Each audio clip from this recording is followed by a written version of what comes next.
Part 3 fundamental rights. Fundamental rights बताइए, start हो गया या फिर हम लोग अभी इंट्रोडक्शन ही देख रहे हैं? इंट्रोडक्शन। चलिए, एटलीस्ट आपको इतना तो पता है। क्या हम इसको शॉर्ट में FR लिख सकते हैं? और अनुच्छेद कहाँ से कहाँ तक है यह? 12 से 35। ठीक है।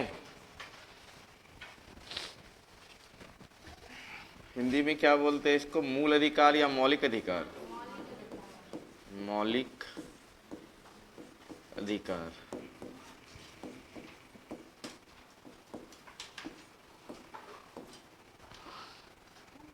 ये बताओ,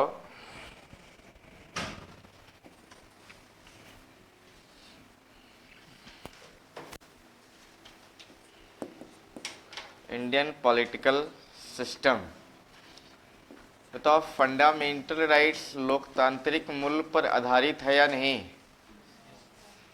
ये बताओ, मौलिक अधिकार संविधानवाद कॉन्स्टिट्यूशनलिज्म की विचारों पर आधारित है या नहीं? ये बताओ, फंडामेंटल राइट संसदीय व्यवस्था के अनुरूप या मूल्य पर आधारित है या नहीं? यस, कम इन। तो मौलिक अधिकार के बारे में बताओ, अगर हम लिखने चले मौलिक अधिकार की विशेषताएं, ठीक है, तो क्या हम सिर्फ वही बोल पा रहे होंगे कि जिसका संबंध पार्ट 3 से है, जिसका संबंध आर्टिकल 12 से 35 है? क्या हम ये नहीं कह सकते हैं कि भारतीय संविधान में उल्लिखित मौलिक अधिकार वो भारतीय क्या चीज, भारत के संविधानवाद के मूल्य पर क्या है? आधारित है। लोकतांत्रिक मूल्य पर क्या है? आधारित है। भारत की संसदीय व्यवस्था के मूल्य पर क्या है? वो मूल्य है, विचार है, उनके आधार क्या है? वह मूल्य पर आधारित है।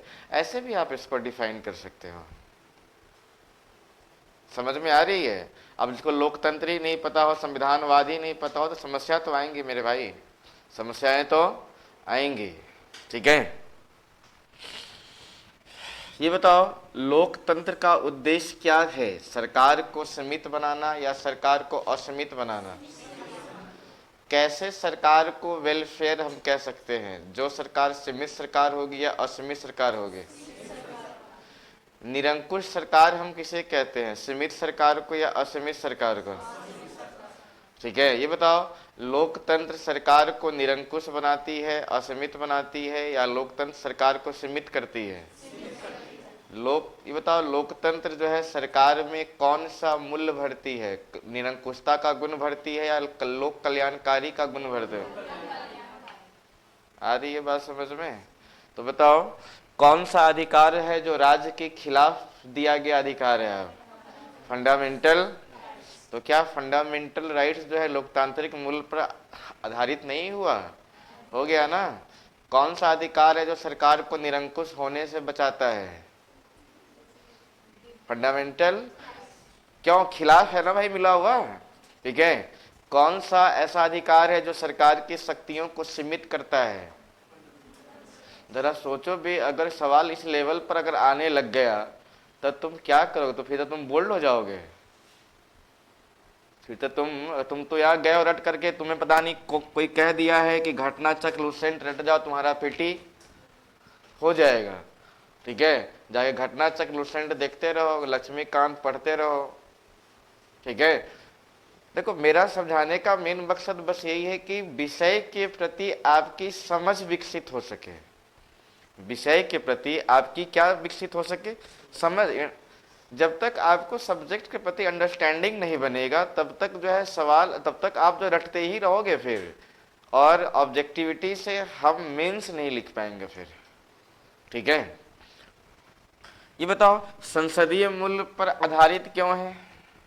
क्योंकि मैंने आपको समझा रखा था, जब आपको डिफरेंसेस समझा रखा था, educative system and parliamentary system, तब हम आपको क्या समझा रहे थे कि educative system stand for the stability in governance, stability in governance. ये जो है एजुकेटिव सिस्टम सरकार में रिस्पॉन्सिबिलिटी एंड अकाउंटेबिलिटी लाए, यह कोई आवश्यक नहीं है। एजुकेटिव सिस्टम का मतलब ये था कि सरकार जब स्टेबल होगा तब सरकार जो है जनता के लिए कल्याणकारी काम करेगी, ऐसा विचार है, ऐसा विचार है किसका? एजुकेटिव सिस्टम का। लेकिन यह विचार जो है स्थापित हो ही जाएगी, इसकी कोई निश्चितता तो नहीं है ना। लेकिन जब सरकार सीमित होगी, जब सरकार क्या होगी? सीमित होगी, तो सरकार जो है अपना क्या बचाने के लिए, अपनी सरकार को बनाए रखने के लिए वह कल्याणकारी कार्य ही कर रहा होगा। ठीक है, इसलिए भारतीय संविधान सभा ने भारत के लिए एजुकेटिव सिस्टम न ला करके उन्होंने क्या लाया है? Parliamentary system. क्यों? सरकार की स्टेबिलिटी पर बल नहीं दिया गया। सरकार की, हम कैसे जान सकते हैं कि सरकार की स्टेबिलिटी पर बल नहीं दिया गया है? क्योंकि हमारे संविधान में जो है नो कॉन्फिडेंस मोशन का भी क्या है? और नो कॉन्फिडेंस मोशन कौन लाता है? कौन? अपोजिशन पार्टी लाता है। ये नो कॉन्फिडेंस मोशन अगर पास हो गया तो बताओ क्या होगा? सरकार क्या हो जाएगी? गिर जाएगी। अरे बस इसका मतलब क्या है? सरकार जो है, सरकार जनता के प्रति 5 साल पर रिस्पॉन्सिबल होगी या डे बाय डे रिस्पॉन्सिबल होगा?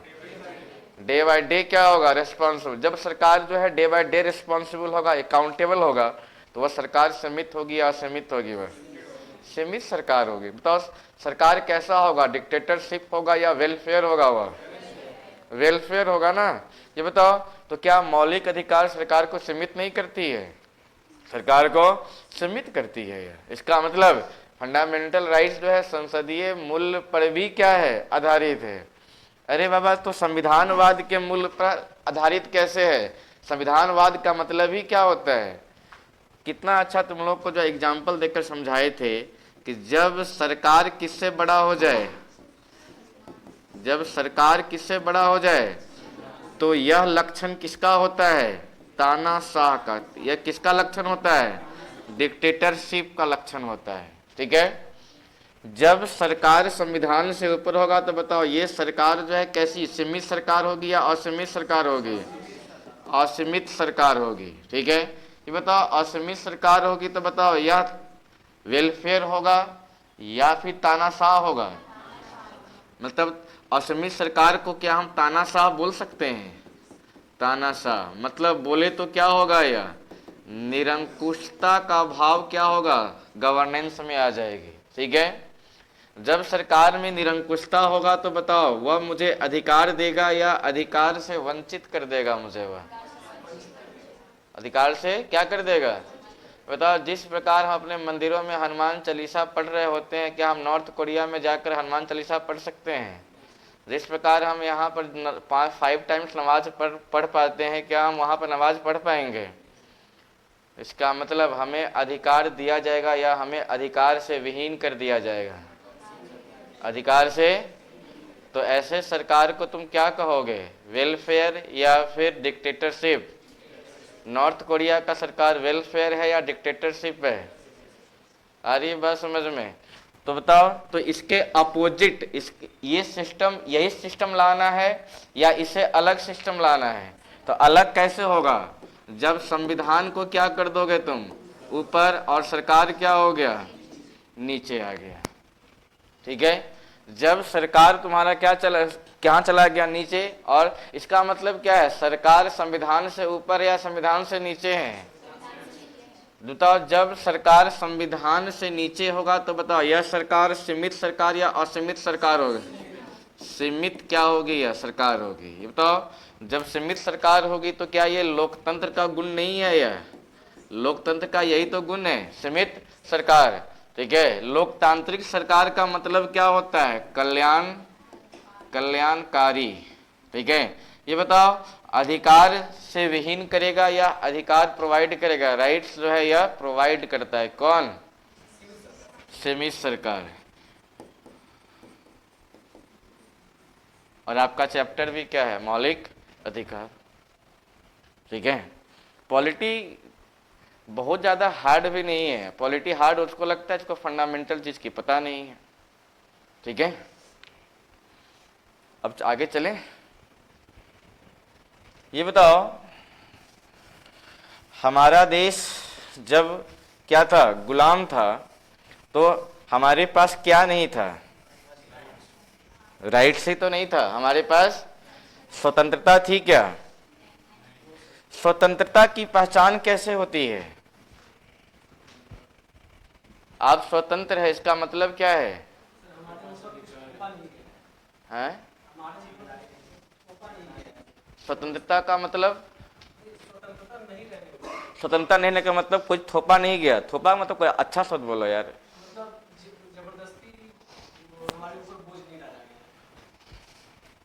स्वतंत्रता नहीं है, हमने कल भी आपको समझाया था। स्वतंत्रता एक आपका क्या है? साध्य है। साध्य समझते हैं क्या होता है? What's your goal? स्वतंत्रता क्या होती है? गोल होती है, साध्य होती है। ठीक है, तो इसके साधन क्या है?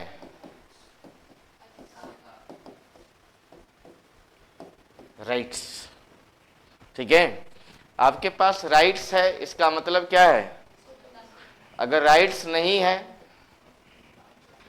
आप स्वतंत्र नहीं है। ठीक है, क्या क्या स्वतंत्रता का मतलब सिर्फ इतना ही होता है, प्रतिबंधों का अभाव? तो प्रतिबंध है क्या फिर? प्रतिबंधों का अभाव को अगर स्वतंत्रता कहें तो प्रतिबंध का मतलब क्या है? आप फेसबुक चलाने की आजादी है या नहीं? फेसबुक अकाउंट आपने जब बनाया होगा तो क्या आपने मम्मी से पूछा था? नहीं, फिर बना लिया आपने, मतलब कोई प्रतिबंध। इसका मतलब आप क्या हो? निजता का अधिकार का पालन कर रहे हो। आप क्यों क्यों क्यों कर पा रहे हो? क्योंकि आप क्या हो? स्वतंत्र हो। अच्छा, वो तो बात पता चलेगा। लेकिन कॉमन चीज तो हम ये देख सकते हैं ना। ठीक है, अगर हम पढ़ने और पढ़ाने के स्तर पर अगर हम देखें तो हम तो ये कह सकते हैं कि आपका जो गोल है वो क्या है? स्वतंत्रता। और इसके साधन क्या है? अधिकार है। ठीक है, स्वतंत्र है, इसका लक्षण क्या है? कि आपके पास अधिकार है या नहीं। ठीक है, तो बताओ, हम जब लड़ाइयां लड़ रहे थे किसके लिए? स्वतंत्रता के लिए। इसलिए हम कहते हैं कि स्वतंत्रता की लड़ाइयां भी कह सकते हैं, अधिकारों की लड़ाइयां भी कह सकते हैं। ठीक है, जब आप स्वतंत्र नहीं थे, ये बताओ, आपको जो है मम्मी पापा घर में बंद कर दें तो आप मानसिक स्तर पर मजबूत होंगे या मानसिक स्तर पर धीरे धीरे कमजोर होने लग जाएंगे? बताओ, मानसिक हीनता का शिकार नहीं होगा क्या? मान लिया जैसे हम लोग जिस माहौल में पढ़ रहे थे तो आसपास बच्चों सा का होर लगी हुई थी, 90% लाना है, 95%। पहली बात, हमें तो आज तक 10th तक ये सिस्टम समझ में नहीं आता था लोग क्यों मर रहे हैं 90% लाने के लिए। हम तो पीछे से टॉप करके भी बहुत खुश रहा करते थे। ठीक है, तो मेरी मम्मी लोग बहुत डांटती थी कि देखो पड़ोसी का फलाना का बेटा जो है वो बहुत टॉप कर रहा है, तुम पर इतना मैं पैसा खर्च कर रही हूँ, तुम तो पढ़ ही नहीं रहे हो यार। ठीक है, तो हमें ऐसा लगता है कि सब पागल की तरह। बताओ, सुबह सुबह उठता है, कोचिंग जाता है, फिर आता है रेडी होकर, फिर क्लास जाता है। हम तो स्कूल जाने में भी कतराते थे, सोचते थे काश हम 10th पास कर जाते तो हमारे पास इतना राइट्स हो जाता कि हम या तो कॉलेज जाते या तो कॉलेज नहीं जाते। ठीक है, और कुछ बच्चे जो है हमारे आसपास के वो जो है बस्ता वस्ता समेट करके CW HW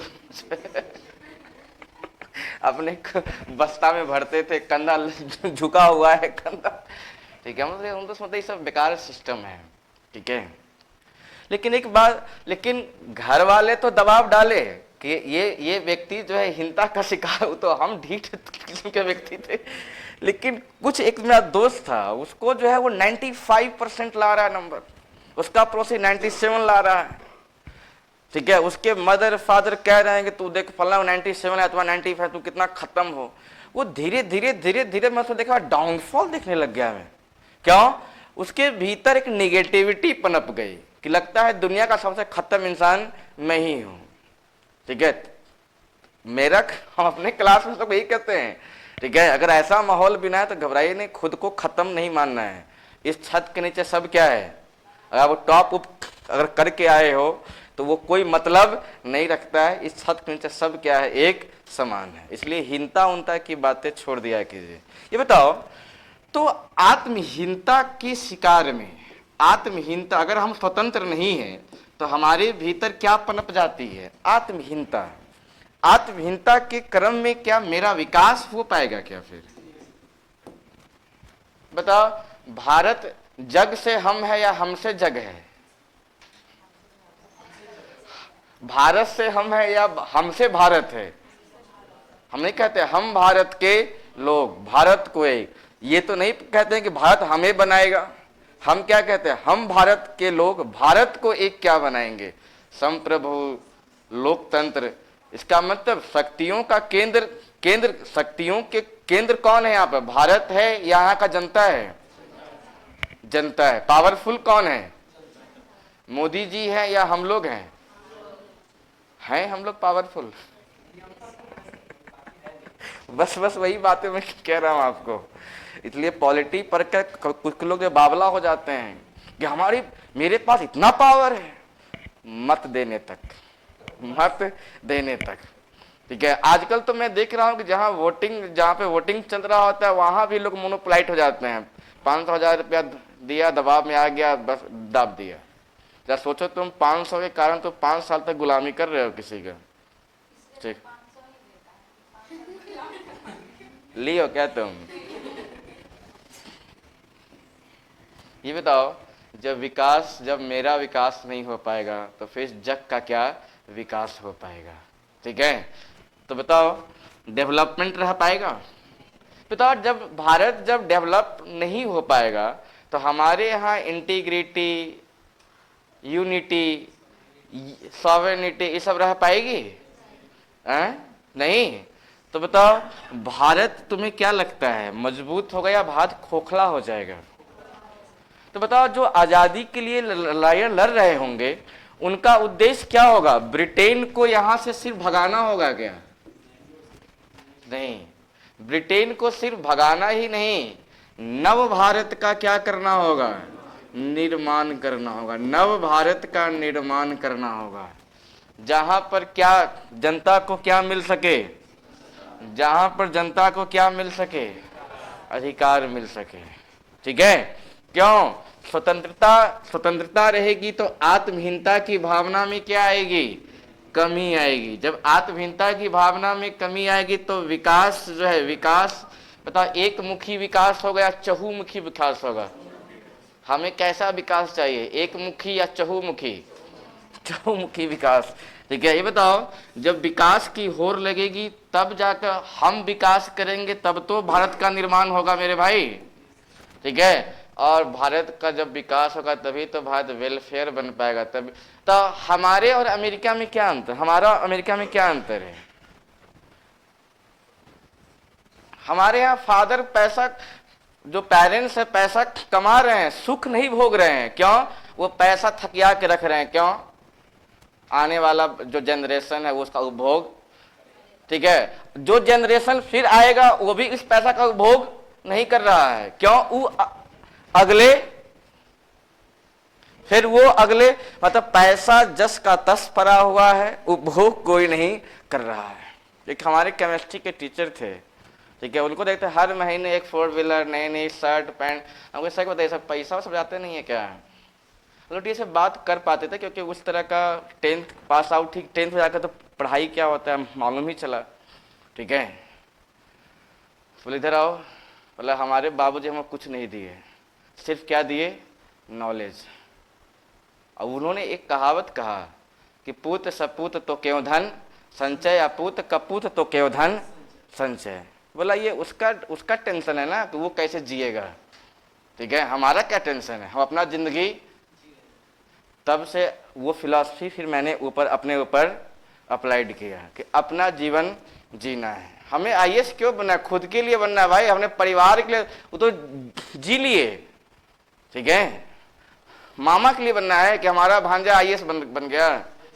हम क्यों आईएएस बन रहे हैं, इसका कारण सिर्फ मैं हूं और पड़ोसी नहीं। ठीक है, क्या पढ़ा रहे थे वो? स्वतंत्रता, अधिकार। हाँ, तो एक बताइए, तो हमारे और अमेरिका में क्या अंतर है? वहां पर हम पैसा बचाते क्यों हैं? हेल्थ कि पता नहीं कोई बीमारी हो गया तो पैसा कहां से लाएंगे। एजुकेशन कि हम पैसा बचा के रखते हैं, हमारा जो बच्चा आएगा वो जो पढ़ पाएगा अच्छे ढंग से। यही तो है पैसा बचाने का मुख्य कारण क्या है। उसके बाद अगर नौकरी नहीं लगा तब, ठीक है, ये बताओ जब यही चीजें सरकार मुहैया कराने लग जाए तो बताओ हम पैसा जो है बचाएंगे या पैसा खर्च करेंगे? बताओ मार्केट में मोमोज का स्टॉल लग जाए और हम खाए ही ना, तो मोमोज बेचने वाले का हौसला बुलंद होगा या हौसला कमजोर पड़ जाएगा? बताओ मोमोज बेचने वाले का हौसला कमजोर पड़ेगा या जो उसमें इंग्रेडिएंट्स जो मतलब यूज किए जा रहे हैं, कैबेज उपजाने वाले, प्याज उपजाने वाले, बताओ वो प्याज उपजाते ही रहेंगे या प्याज उपजाना बंद कर देंगे? वह तो किसान की स्थिति अच्छी होगी या बद से बदतर हो जाएगी? क्यों? जब हम पैसा खर्च नहीं करेंगे तब। लेकिन हम पैसा 100 रुपया कमाए आज और 80 रुपया मार्केट में खर्च कर दिए, ठीक है, इससे क्या होगा? मार्केट लहलहाएगा ना मेरे भाई। एक मोल के स्टॉल लगेगा या मोल का स्टॉल और बढ़ जाएगा। तो पैसा जब मेरे पास बढ़ेगा तो सिर्फ हम मोमोज ही खाएंगे हैं? क्या मोमोज खाने के बाद कॉफी नहीं पियेंगे? हम कॉफी पियेंगे ना। तो मार्केट में सिर्फ मोमोज की डिमांड बढ़ेगी या कॉफी की भी डिमांड बढ़ जाएगी? बताओ मार्केट में जब मांग बढ़ेगा, जब उत्पादन बढ़ेगा, इससे ही तो सरकार की क्या होती है? Income national. तो जब सरकार की इनकम बढ़ेगी इसका मतलब क्या है? नेशनल इनकम का बढ़ जाना। नेशनल इनकम जब बढ़ेगा तो बताओ पर कैपिटा इनकम क्या हो जाएगा? नहीं बढ़ जाएगा? पर कैपिटा इनकम जब बढ़ेगा तो बताओ पीपीपी, परचेजिंग पावर पैरिटी, इसमें क्या होगी? बढ़ोतरी नहीं होगी? जब परचेजिंग पावर पैरिटी में जब बढ़ोतरी होगी तो बताओ बाजार में क्या बढ़ेगा? मांग, डिमांड नहीं बढ़ जाएगा? ठीक है, और डिमांड जब बढ़ा इसी के साथ क्या बढ़ जाए? उत्पादन जब बढ़ जाए, क्या बढ़ जाए? उत्पादन। तो एडम स्मिथ के पास एक था तोता, वो हमेशा क्या बोलता था? Demand and supply. ठीक है, जब मांग बढ़ेगा उत्पादन में तो सप्लाई क्या हो जाएगा? क्यों बढ़ जाएगा सप्लाई? क्योंकि परचेजिंग पावर पैरिटी क्या है? एडम स्मिथ के तोता से पूछा गया व्हाट इज इकोनॉमी, तो उसने क्या बोला? Demand and supply. अगर हम पैसा ही खर्च नहीं करेंगे तो सरकार की स्थिति मजबूत हो पाएगी? तो सरकार का जब स्थिति अच्छा होगा तभी तो सरकार जो है रोड अच्छा हमें बना कर देगी। सरकार के पास जब पैसा बढ़ेगा तभी तो वह इंफ्रास्ट्रक्चर में पैसा लगा पाएगा। सरकार को हम इतना सबल बना दे कि आने वाले समय में सरकार क्या फ्री देने लग जाए? हेल्थ फ्री देने लग जाए। ठीक है, आजकल देख रहे हैं महिलाओं का केजी से लेकर पीजी तक फ्री नहीं हो रहा है? केजी से लेकर पीजी तक। तो ये बताओ अधिकार से महिलाओं को ही मिले? आने वाले सभी को मिलना चाहिए। पहले महिलाओं को क्यों? क्योंकि सबसे ज्यादा वल्नरेबल कौन है? महिलाएं हैं इस समाज। पहले उसको तो सबल बना लो। ठीक है, तो बताओ हेल्थ आप जो देख रहे हो कि कम से कम 5 लाख का आपको क्या मिल रहा है? हेल्थ इंश्योरेंस मिल रहा है। भले इसका यूटिलाइजेशन भले सही ढंग से हो ना हो, लेकिन सरकार लाई तो है। क्या 1950 से ये सिस्टम था क्या? क्यों? हम अमीर माँ के बच्चे थे या गरीब माँ के? तो जब जैसे जैसे माँ सबल होती जाएगी, ठीक है, तो बताओ वो सिर्फ दूध ही पिलाएगी या हॉर्लिक्स भी पिला सकती है? वह बॉर्नविटा नहीं पिलाएगी, कॉम्प्लान नहीं पिलाएगी, पलने पे नहीं झुलाएगी, तभी तो बच्चा उसका क्या हो पाएगा? फिर बच्चे का सर्वांगीण विकास हो पाएगा। कब? जब माँ मजबूत होगी तभी तो माँ की हाथ मजबूत करने के लिए हमें क्या करना होगा? पैसे दबा कर रखना होगा या पैसे खर्च करना पड़ेगा? तो आज के बाद जब घर जाइएगा जो पैसे कोई पेरेंट्स दबा रहे होंगे तब आप उनको जो है अर्थव्यवस्था का ज्ञान दीजिएगा या नहीं दीजिएगा? फिर उसको घर में मत देना, वरना भर दम कुटा जाओगे तुम। ठीक है, अभी का स्थिति अभी उतनी अच्छी नहीं हुई है ना, तो अभी पैसा जमा करने दो।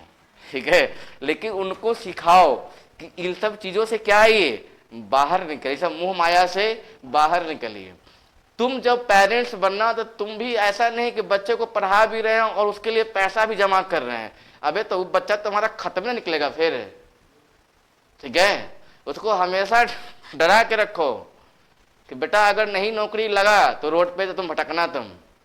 वो उसी डर के मारे जो है पढ़ लेगा फिर। या तो टेंशन मुक्त है कि नहीं लगा नौकरी तो खेत है ना, बाबूजी का बिजनेस है ना, अब उसको पढ़ने में मन ही नहीं लग रहा है। ठीक है, चलो देखो अब फंडामेंटल राइट्स। फंडामेंटल तो आपको यही समझा रहे थे कि फंडामेंटल राइट्स जो है यह किसका उदाहरण है? लोकतंत्र का क्या है? यह उदाहरण है। फंडामेंटल का मतलब क्या है? यह संसदीय व्यवस्था का क्या है? उदाहरण है। सरकार को निरंकुश होने से क्या करती है? बचाती है। ठीक है, अच्छा, अधिकार से विकास होता है तो मौलिक अधिकार से कौन सा विकास होगा? हम लोग कल नहीं पढ़ रहे थे? भौतिक व फिजिकल डेवलपमेंट, या फिर अरे हम कल नहीं पढ़े थे भाई भौतिक विकास। भौतिक विकास का मतलब क्या है? मेंटल डेवलपमेंट, मानसिक विकास। आ रही बात समझ में? क्यों भौतिक विकास का मतलब क्या बताओ? फंडामेंटल राइट्स पर, फंडामेंटल राइट जब सरकार देती है तो क्या सरकार का पैसा खर्च होता है? सरकार कहती है आप भारत के भीतर अबाध रूप से घूम सकते हैं, घूम सकते हैं। तो सरकार का इसमें कितना पैसा खर्च हो गया? कुछ भी नहीं।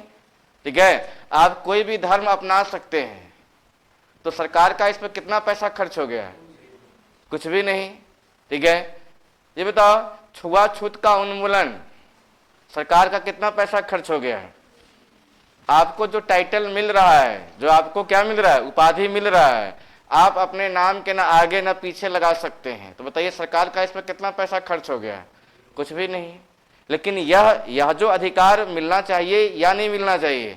सभी विकासों में सबसे नेसेसरी डेवलपमेंट क्या है? सबसे प्राइमरी डेवलपमेंट क्या है? सोशल डेवलपमेंट या फिजिकल डेवलपमेंट? आ रही बात समझ में? तो पहले भौतिक विकास, फिर सामाजिक, आर्थिक व राजनीतिक विकास। ठीक है, क्लास थोड़ा स्लो खींचता हूं मैं, धीरे धीरे, असनही असनही। ठीक है, कल हम पूरा मोशन में आ गए थे कि तुम लोग का क्लास जो है 10-12 दिन में समाप्त करके हटाएंगे, लेकिन क्या करें, मजबूर आदत से। फिर रात को गए, फिर गुस्सा शांत हो कि टेढ़ा है पर ठीक है आ जाओ इधर। अब देखो अपना क्लास जो है मौलिक अधिकार से आगे बढ़ करके हम लोग जो है, ये बताओ संविधान में, संविधान के किस भाग को हम मैग्ना कार्टा कहते हैं?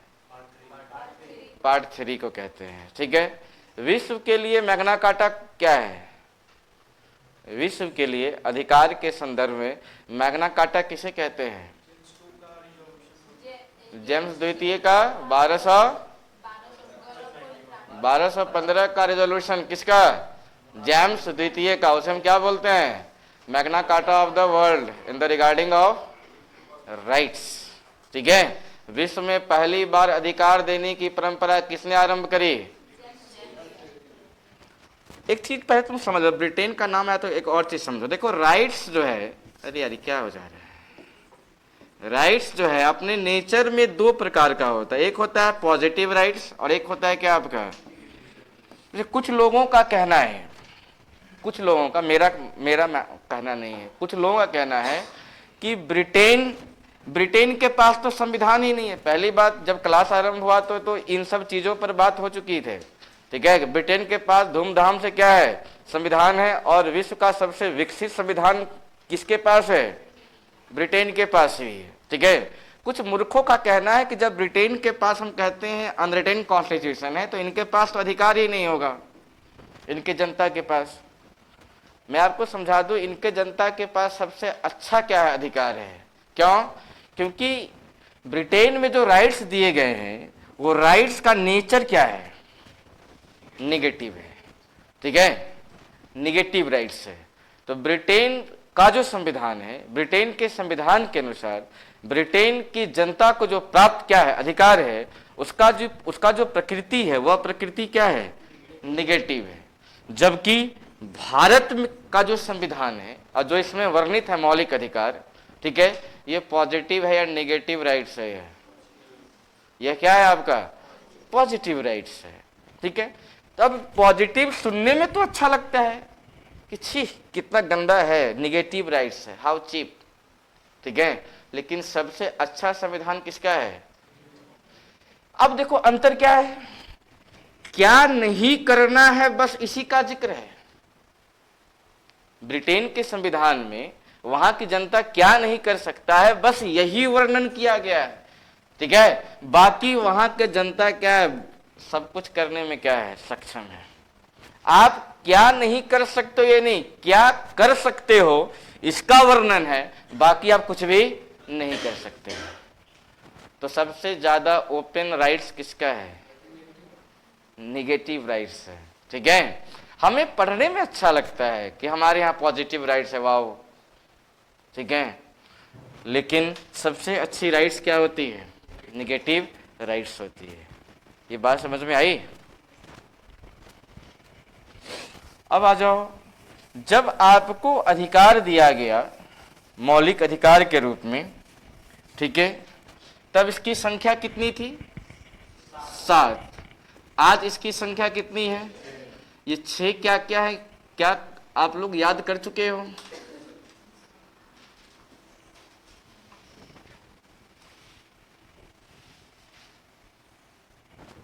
पहला अधिकार आपका क्या है? राइट टू, किस आर्टिकल से किस आर्टिकल तक? 14 से लेकर के 18 तक। उसके बाद क्या है? राइट टू फ्रीडम, क्या है? 19 से लेकर, ये सब याद करना है। ठीक है, उसके बाद क्या है? Right against exploitation. ठीक है, शोषण का अधिकार या शोषण के विरुद्ध अधिकार। हाँ, 23 और 24। ठीक है, उसके बाद आपका क्या है? रिलीजियस फ्रीडम, धार्मिक स्वतंत्रता की क्या है? आजादी। आर्टिकल 25 से लेकर 28, 25 से लेकर 28। उसके बाद क्या है? एजुकेशनल एवं कल्चरल राइट्स, ये 29 से लेकर क्या है आपका? 30।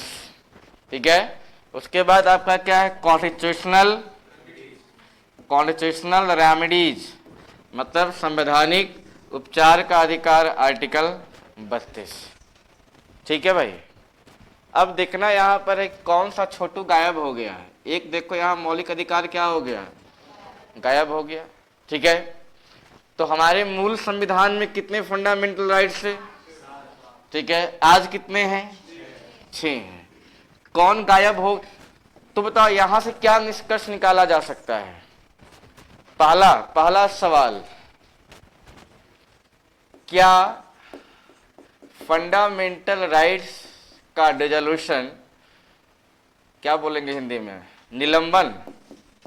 निलंबन किया जा सकता है?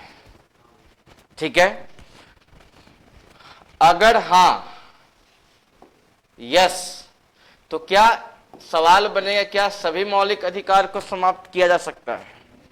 ठीक है, इफ नो, ठीक है, अगर नहीं तो कितना तक किया जाना संभव है? यह सवाल है या नहीं? ठीक है, अरे अपना उद्देश्य ये थोड़ी पढ़ना था मेरे भाई कि रेशियो पढ़ने के लिए आए थे, हैं कि आर्टिकल 17 में क्या लिखा हुआ है, आर्टिकल 18 में क्या लिखा हुआ है, ये पढ़ने के लिए आए थे क्या आप यहाँ पे? हम क्या देख रहे हैं, 7 से लेकर 6 हुआ है, तो पहला सवाल तो यही बन सकता है, पहला सवाल तो यही बन सकता है कि क्या मौलिक अधिकार का निलंबन संभव है? ठीक है, अगर यस, तो क्या सभी मौलिक अधिकार को इस तरह हटाया जा सकता है? अगर नहीं तो कितना हटाया जा सकता है। ठीक है, अच्छा, अगर हटाया जा सकता है तो इसकी प्रक्रिया क्या होगी, इसकी प्रक्रिया क्या होगी। ठीक है, इसकी प्रक्रिया क्या होगी। ये बात समझ में आई या नहीं आई। ठीक है, उसके बाद सवाल है, यही से एक सवाल है कि क्या फंडामेंटल राइट्स में संशोधन किया जा सकता है या नहीं, संशोधन किया जा सकता है या नहीं, और फंडामेंटल राइट्स आर अमेंडेबल और नॉट। ठीक है, क्या मौलिक अधिकार संशोधनीय है या नहीं। ठीक है, अगर सवाल यहां भी क्या है, अगर हां तो क्या संशोधन के रास्ते से फंडामेंटल राइट्स को चेंज कर दिया जा सकता है क्या। ठीक है, क्या फंडामेंटल राइट्स को चेंज किया जा सकता है क्या। ठीक है, अगर नहीं तो सवाल क्यों। यह है आपका मेंस का सवाल। ठीक है, चले विचार करने इस पर। हाँ, तो सवाल आप लोग भी लिख लिया कीजिए ना। आप लोग मुगल बादशाह की तरह जो है सुनते रहते हैं बस। मैं अक्सर क्या देखता हूँ, कुछ बच्चे जो है उनको लगता है कि नहीं ये चीजें इतना आसान है तो ये अभी समझ में आ गया। ठीक है, अब नहीं करूंगा मैं रिपीट। तो कितना ऊर्जा समाप्त हुआ। तुम्हें क्या था, मैं टाइम पास कर रहा था उस समय से। पहला सवाल, जब तक आप ये नहीं समझिए कि मूल संविधान में कितने अधिकार थे, कितने थे 7, आज कितने हैं, मतलब एक मौलिक अधिकार क्या हो गया, समाप्त हो गया। तो आपके दिमाग में क्या क्वेश्चन नहीं आने चाहिए कि क्या इसी तरह मौलिक अधिकार का समापन किया जा सकता है। अगर हाँ, अगर नहीं तो फिर जो है मौलिक अधिकार जो आपका एक हटा है, कौन, राइट टू प्रॉपर्टी, वो क्यों हट गया। हट गया है इसका मतलब निलंबित किया जा सकता है। तो ये अगर किया जा सकता है तो सवाल होगा ना कि तो इस तरह तो हम धीरे धीरे सभी सभी मौलिक अधिकार है, क्या हम सभी मौलिक अधिकार को समाप्त कर सकते हैं। ठीक है, तो क्या सभी मौलिक अधिकार को समाप्त कर सकते हैं, तो नहीं। ठीक है, तो नहीं अगर है तो अगर एक तरफ आप कर भी रहे हो, एक तरफ आप जवाब दे रहे हो कि नहीं, तो भाई कितना, कहां तक आप मौलिक अधिकार का निलंबन कर सकते हो।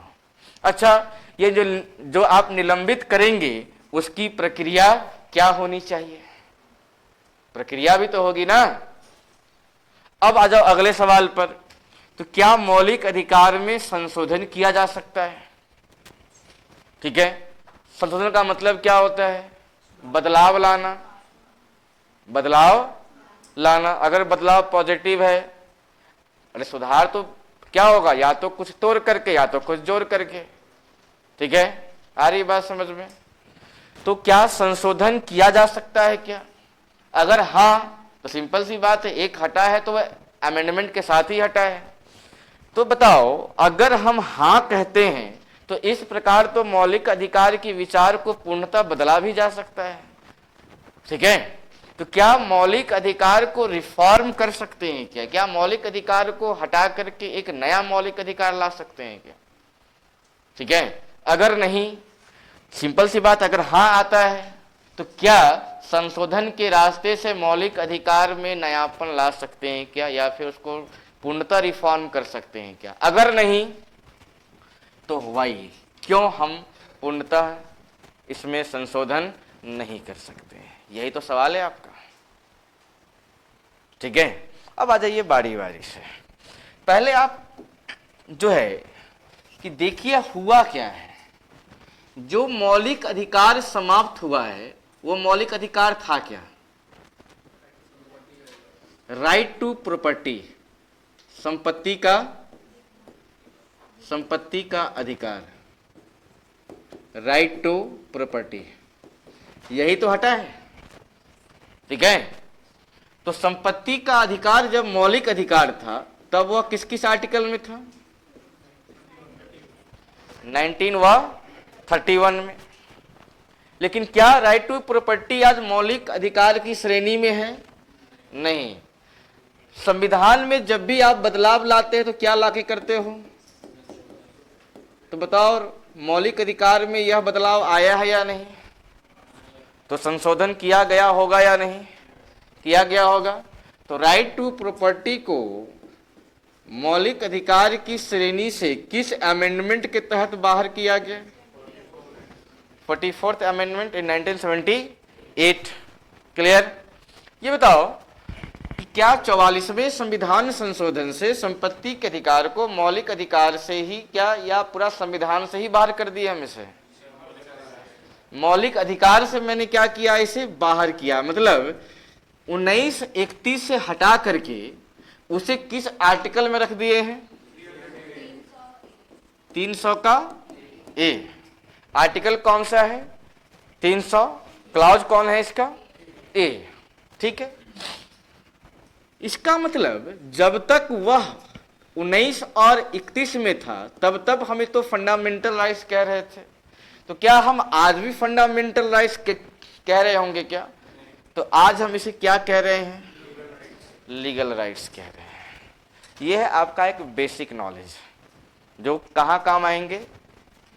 पीटी में काम आएंगे। ठीक है कि किस मौलिक अधिकार को हटाया गया है? तो संपत्ति के अधिकार को हटाया गया है। कहाँ था पहले? यह तो 19 में था और 31 में था। आज कहाँ है यह? तो 300 का ए में है। पहले इसे हम फंडामेंटल राइट्स बोल रहे थे, तो आज हम इसे क्या बोल रहे होंगे? आज हम इसे लीगल राइट्स कह रहे हैं। ठीक है। क्या संपत्ति के अधिकार को अचानक 44वें संविधान संशोधन से हटा दिया गया क्या? ठीक है। क्या जब आर्टिकल 19 और 31 से संपत्ति के अधिकार को हटाया गया तो क्या यह आर्टिकल समाप्त ही हो गया क्या? तो आप देखिए हुआ क्या है। तो मैं यहां पर देखता हूं आर्टिकल 31। आर्टिकल 31 को मैं दो भागों में बांट लेता हूं। एक तो है आपका ओरिजिनल इन कॉन्स्टिट्यूशन, मूल संविधान में क्या क्या प्रावधान थे आर्टिकल 31 को लेकर के। ठीक है। तो देखिएगा आर्टिकल 31 में दो क्लॉज हुआ करता था, आर्टिकल 31 का 1 एंड आर्टिकल 31 का 2। ठीक है। उसके बाद जो है इसमें कई संशोधन हुए। क्या हुए? इसमें कई संशोधन हुए, कई अमेंडमेंट हुए, जिसमें पहली बार जब अमेंडमेंट हुआ तब आर्टिकल 31 में ही क्या हो गया? अमेंडमेंट हो गया। ठीक है। उसके बाद जो है इसमें 25वां क्या हुआ? अमेंडमेंट हुआ। ठीक है। उसके बाद क्या हुआ? 42वां अमेंडमेंट, 43वां अमेंडमेंट एंड आपका क्या है? 44वां अमेंडमेंट। ठीक है। अरे समझ में आ रहा है या नींद मारो? आज वो लगा गायब हो गया सोने वाला का। एग्जाम है? किस चीज का? बीए पास नहीं किया है?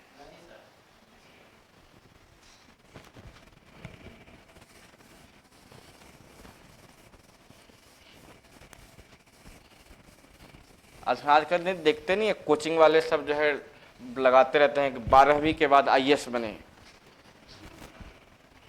नहीं? अच्छा बताओ, यूपीएससी में जो भी रिजल्ट आए हैं इंग्लिश मीडियम से रिजल्ट कितने हुए हैं? कितने %? आप देखे हो? हिंदी माध्यम से कितने रिजल्ट हुए हैं?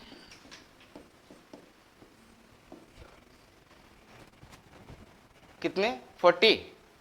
बताओ टोटल सीट का 40 अगर हम निकाल लें तो कितना % होगा? है 4-5%।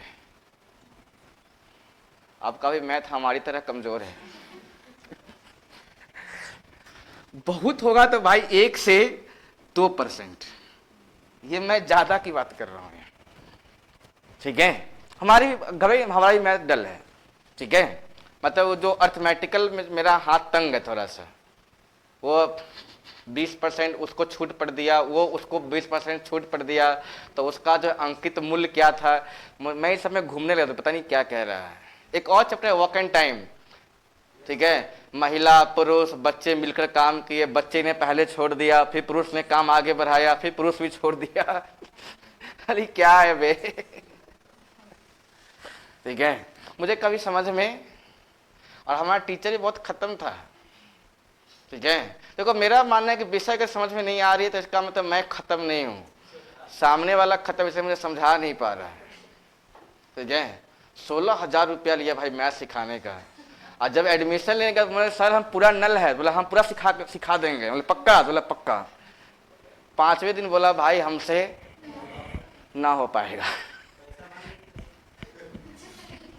तो पैसा तो दिया, पैसा छोड़ देंगे, पैसा जरा दे दिया।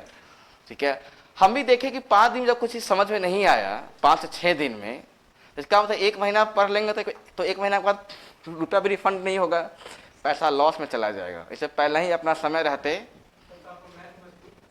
है, मत जानो मेरे बारे में अभी। अच्छा, आप लगता है भावना में खो गए कि 10th पे लेता है मास्टर पढ़ा दिया, इसका मतलब बहुत खत्म टाइप का इंसान होगा ये। ठीक है, आप इस भावना में मत बह जाइए। अभी भी बीएससी में अपने विश्वविद्यालय में 2nd टॉपर रहा हूं, जब तक मैं 10th तक कुछ भी नहीं पढ़ा हूं। ठीक है, और अभी तक रिकॉर्ड है कि उस परसेंटेज के आसपास कोई पहुंच नहीं पा रहे हैं, उससे पहले ही जो है 1st एंड 2nd टॉपर जो है बन जा रहे हैं। ठीक है, तो इस भावना में मत, जब मैंने सीख लिया कि पढ़ाई क्या होता है, उसके बाद मैंने खूब दिल से पढ़ा। ठीक है, इंग्लिश से कितना, लगभग हम बात करें 98% रिजल्ट हुआ है। देखो कैसे आपको मार्केट से बचना है। रील्स किसके हो रहे हैं वायरल? हिंदी में जो मीडियम के टीचर हैं या इंग्लिश मीडियम के? इंग्लिश मीडियम जो टीचर हैं, क्या लगता है वो रील्स बनाने में बिजी हैं? हैं क्या वो बिजी? हिंदी मीडियम वाले जरा सोचो, ये मार्केट है। ठीक है, ये क्या है आपका मार्केट, उनकी कमाई होती है किससे? व्यूज से। आ रही बात समझ में? टीचर का रोजी रोटी चलता है उसके दृष्टिकोण से, ना कि व्यूज से चलता है। व्यूज से चलता किसका है? एक्टर का। किसका चलता है? प्लेयर का। हमारे भीतर कला होता तो हम पढ़ाते, अगर मेरे भीतर कला होता तो भाई हम मुंबई में होते।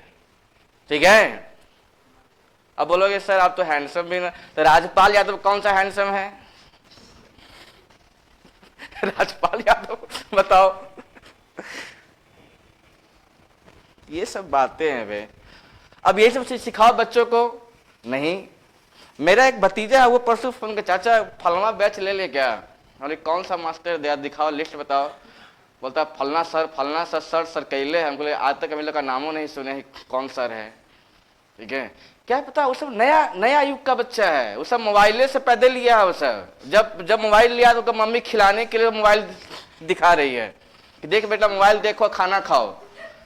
हम लोग जब खाना नहीं खाते थे, मम्मी जो है पेट पर एक जो है पत्थर फेंक देती, देखो भूत आ गया। हम लोग डरे खा लेते थे। तो उसका जीवनी कहाँ रहा है? वो मोबाइल में है। ठीक है, मेरा मानना है, मेरा कहना है आप सब इन सब चीज से बचिए। रिजल्ट जहां से अधिक हो रहा है जाकर देखिए उनका व्यू क्या है, वो लोग क्या काम कर रहे हैं। आपको यहां पर आना है क्या? 1 से 2% में आना है क्या? अच्छा, कुछ लोग ये भी कहते हैं कि नहीं हिंदी माध्यम इसलिए रिजल्ट गिर रहा है।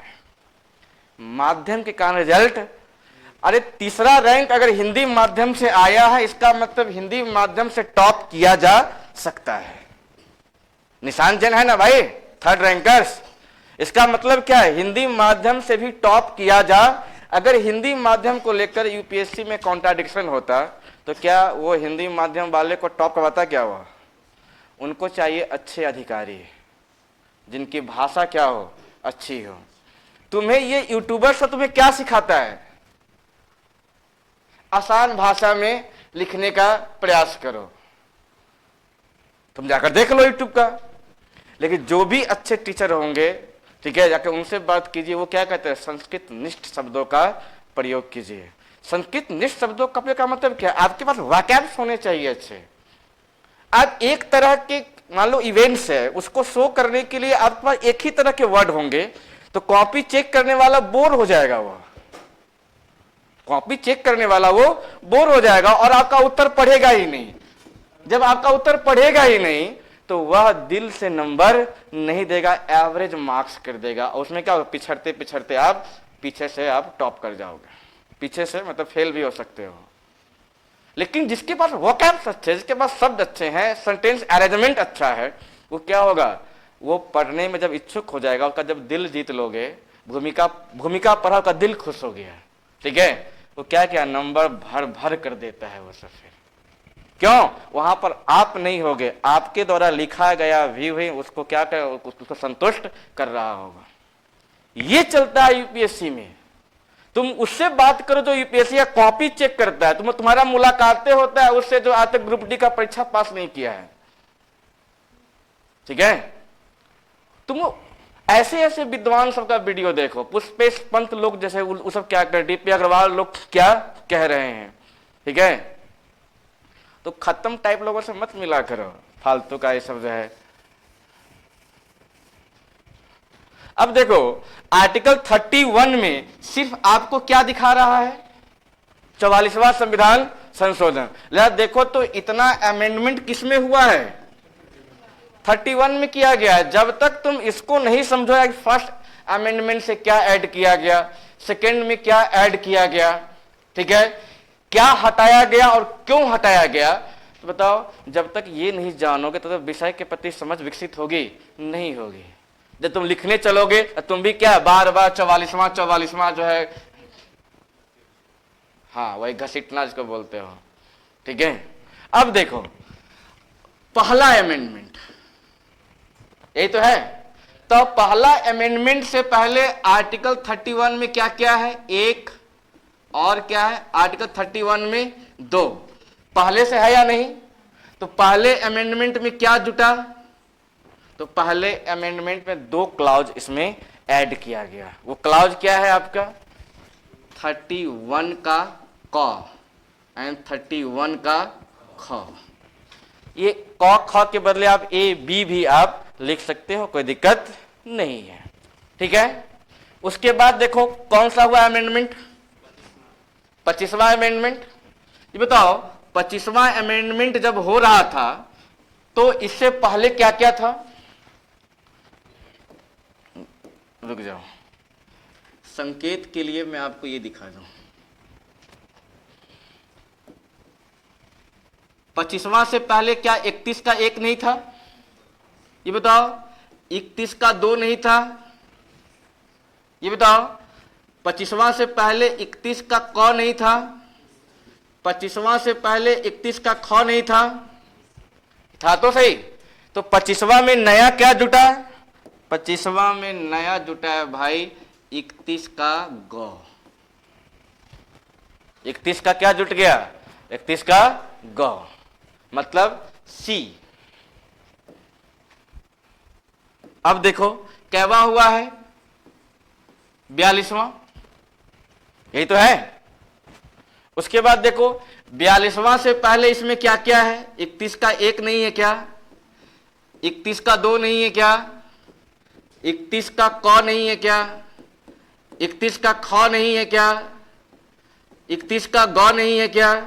तो आखिर 42वें संविधान संशोधन से क्या जुटा मेरे भाई, 31 का घ, बोले तो डी, ठीक है। अब आ जाओ,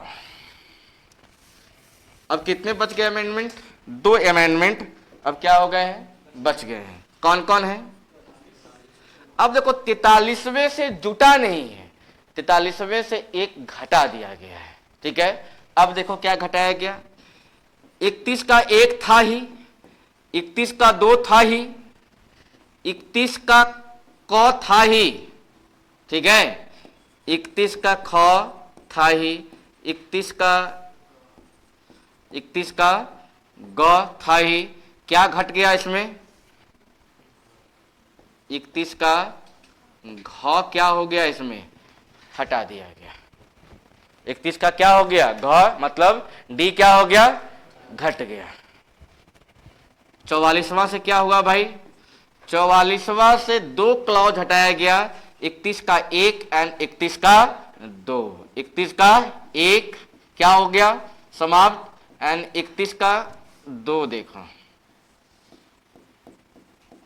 समाप्त। ठीक है, तो बच क्या गया आपके पास? 31 का क, 31 का ख एंड 31 का ग।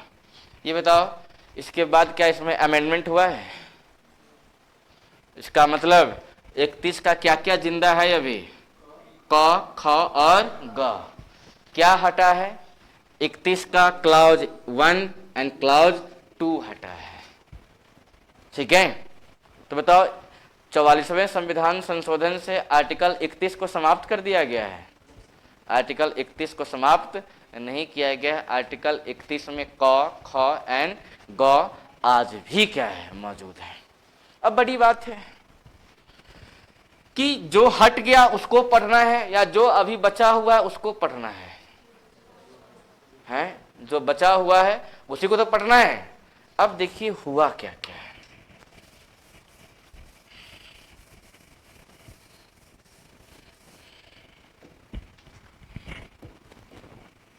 अब यही सब पढ़ाने लग जाओ तो बच्चों को नींद आने लगती है, पता नहीं क्या पढ़ा रहे हैं। क ख ग घ, अगर ये सब याद नहीं है तब आपका भी वही हाल हो सकता है। अ फॉर आम, अ फॉर पता नहीं क्या क्या सब बच्चे सब नहीं पढ़ते हैं। A for apple, B for, एक भतीजा मेरा जब था छोटा वो पूछ लिया, चाचा एक बार जो है ना कॉपी पर लिख दीजिए। ओ भाई अच्छा ये सब पढ़ता लिखता नहीं है। ये सब भी जो है माहौल बनाने के लिए जो है बीच बीच में वो पूछता रहता है, क्या उसका जो है फैमिली में स्टेटस बना रहा है कि पढ़ भी रहा है। फिर मैं उसको आंख मारा, चला ये सब नहीं पूछते, ठीक है, ये सब अपने कॉपी से मास्टर किताब देखो अगर तुम्हें लगता है नहीं मुझे सब याद है तो 17 का पहाड़ा सुनाओ मुझे। एक हमारे फूफा जी बोलते मतलब कै पचे 85, हमें सीधा तो याद है ये नहीं है, आप उल्टा पूछ रहे हैं कै पचे 85।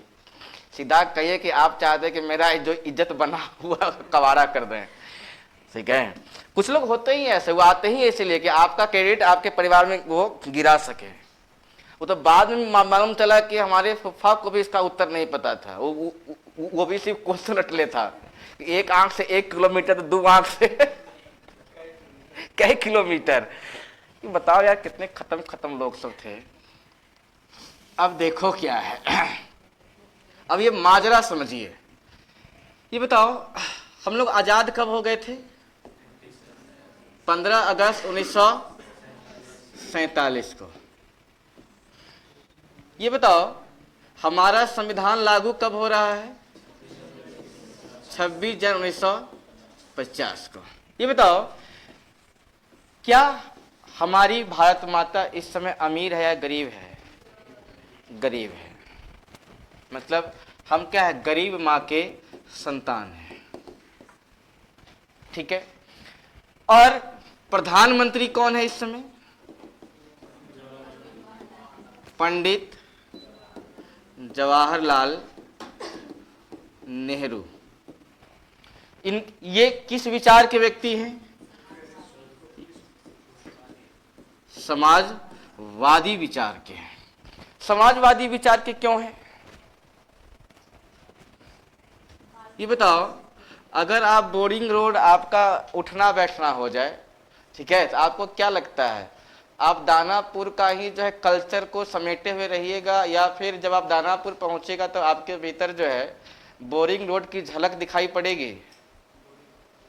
जहां पे रहेंगे संगत का तो असर होगा ना मेरे भाई।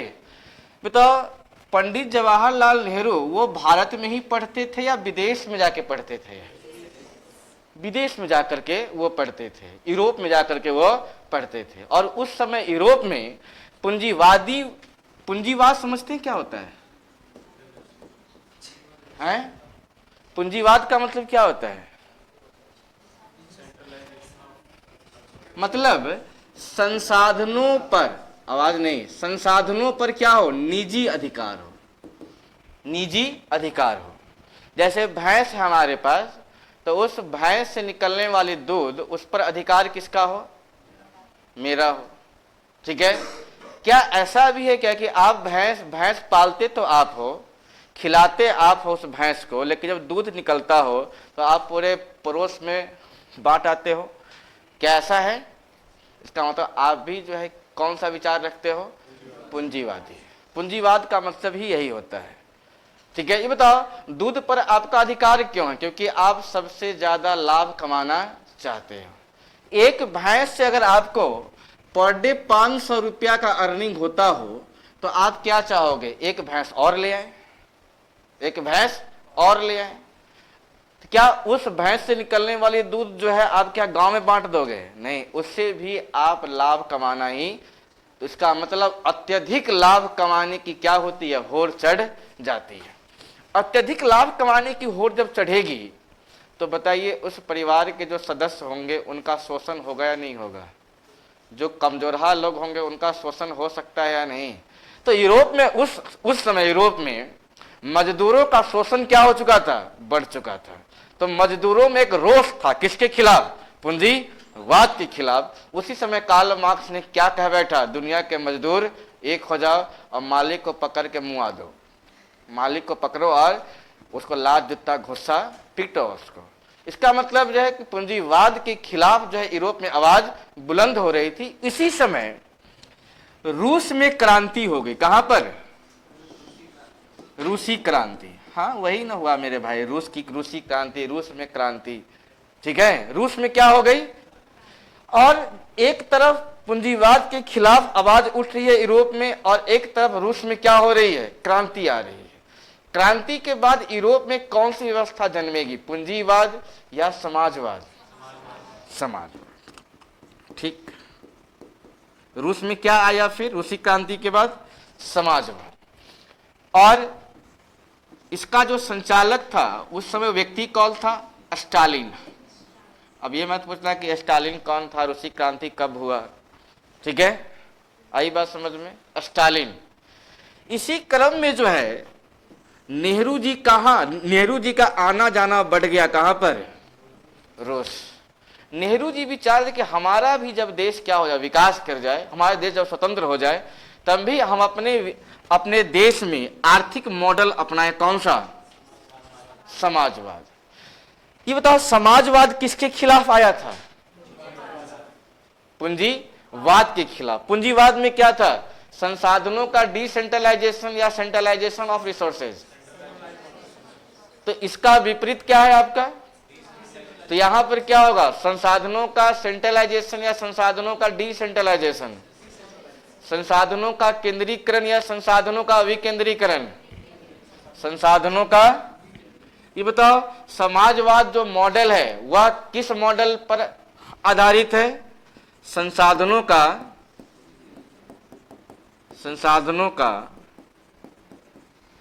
विकेंद्रीकरण। संसाधनों का विकेंद्रीकरण करना है। कहां पर? इंडिया में। क्यों करना है? इसलिए क्योंकि भारतीय भूभाग का अधिकतम जो क्या है भूमि है वह किसके पास है? लैंडलॉर्ड के पास है। वह किसके पास है? जमींदार के पास है। आ गई बात समझ में? इसलिए भारत में क्या लाना है? समाजवाद लाना है। इसलिए क्या करना है? हम अपने यहाँ संसाधनों का सेंट्रलाइजेशन नहीं, संसाधनों का क्या करना है? डिसेंट्रलाइजेशन करना है। ठीक है। अब बड़ी बात यह है, एक तरफ क्या है आपका? जमींदार, लैंडलॉर्ड, और एक तरफ आपका क्या है? किसान।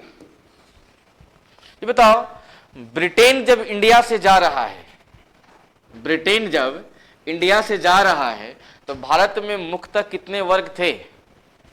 2 वर्ग थे। कौन कौन? लैंडलॉर्ड और आपका क्या है? किसान है।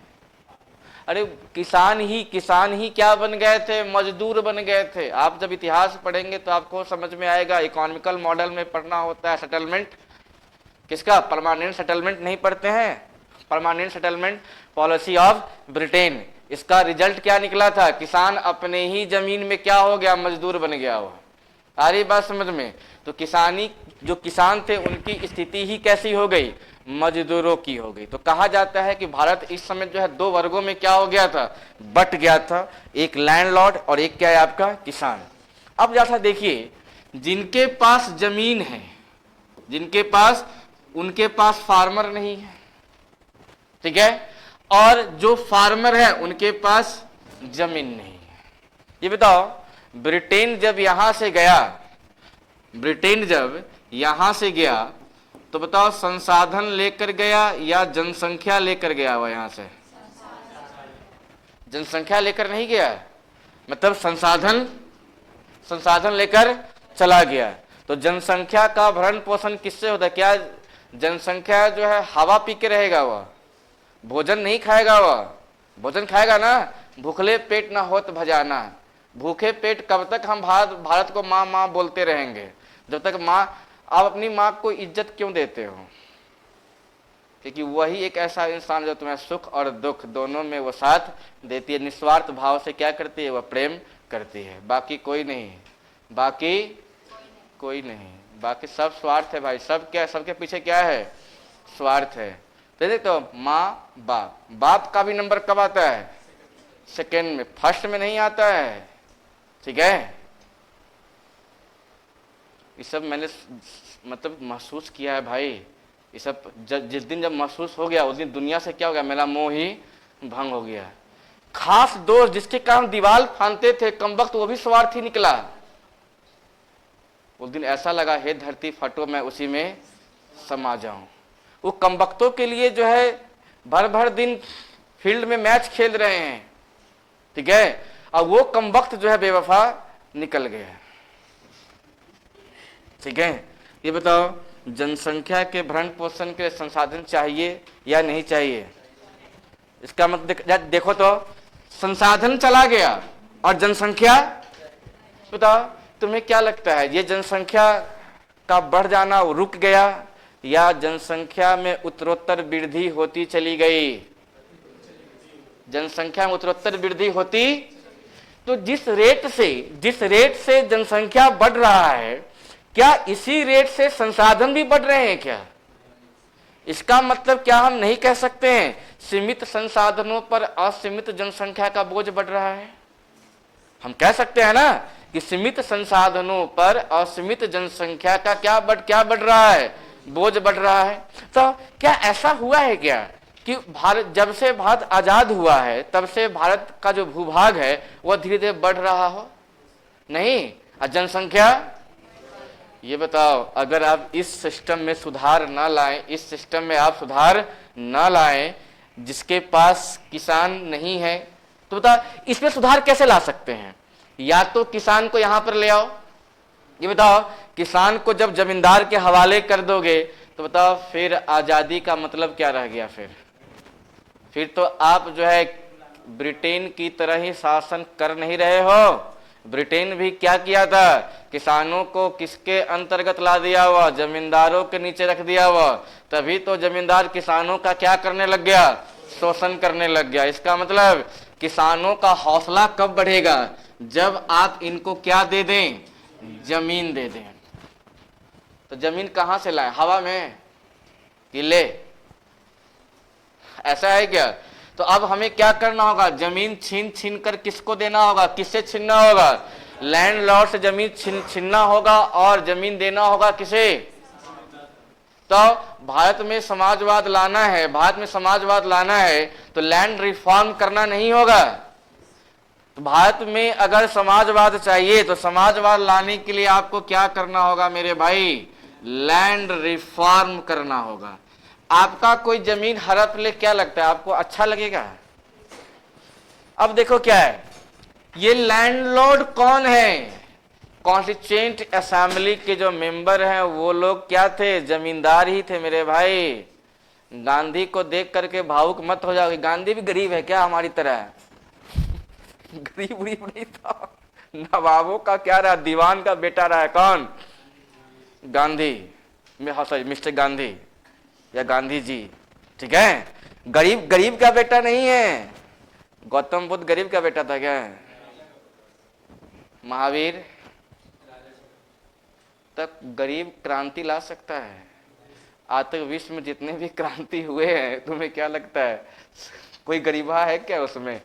अब्राहम लिंकन गरीब थे, नेल्सन मंडेला गरीब थे, जाकर इतिहास जैसा एक बार खंगालो तो उसका, सब अमीरा सब था, ठीक है। हाँ, लेकिन उन्होंने क्या किया है? आम जनमानस की भूमिका में आकर के क्रांति करा है। आ रही बात समझ में?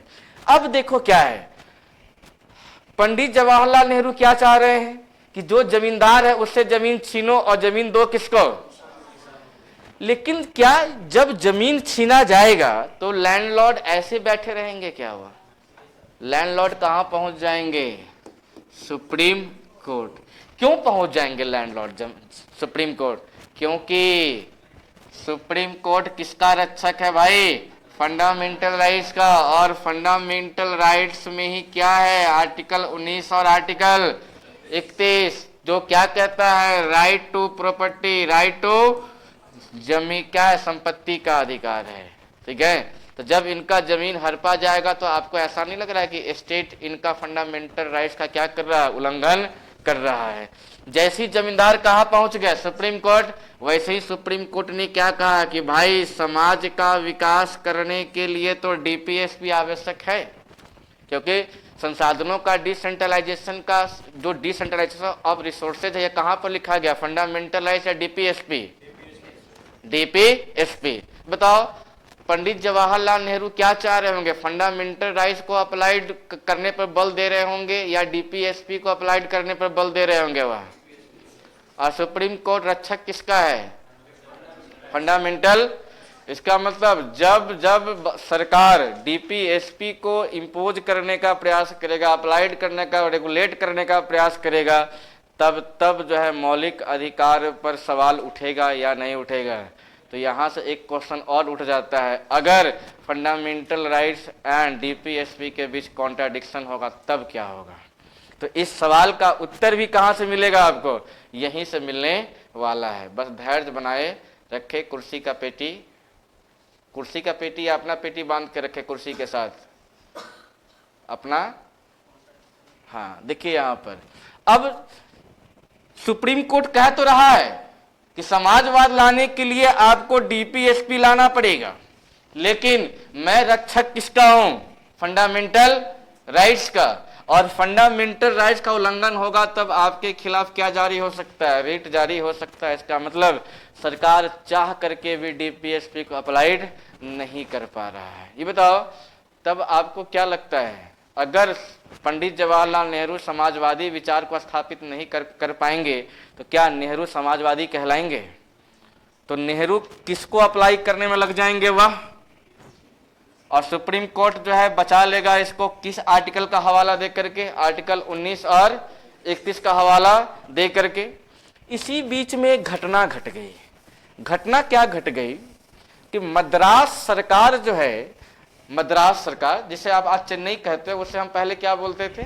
मद्रास कहते थे, ठीक है। मद्रास में, चेन्नई में दो प्रकार के वर्ग रहते हैं। 10% है वहां स्वर्ण एंड 90% वहां क्या है आपका? वंचित वर्ग, डेप्रिव्ड क्लास के लोग हैं। 90% क्या है वहां?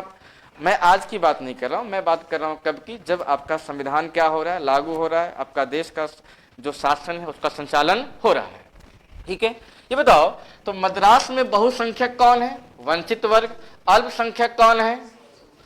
अगर बताइए इनको अगर अतिरिक्त लाभ न दिया जाए तो मद्रास का विकास रेट अत्यधिक गति से आगे बढ़ पाएगा या गति बहुत स्लो रहेगी? बहुत ज्यादा क्या हो जाएगी?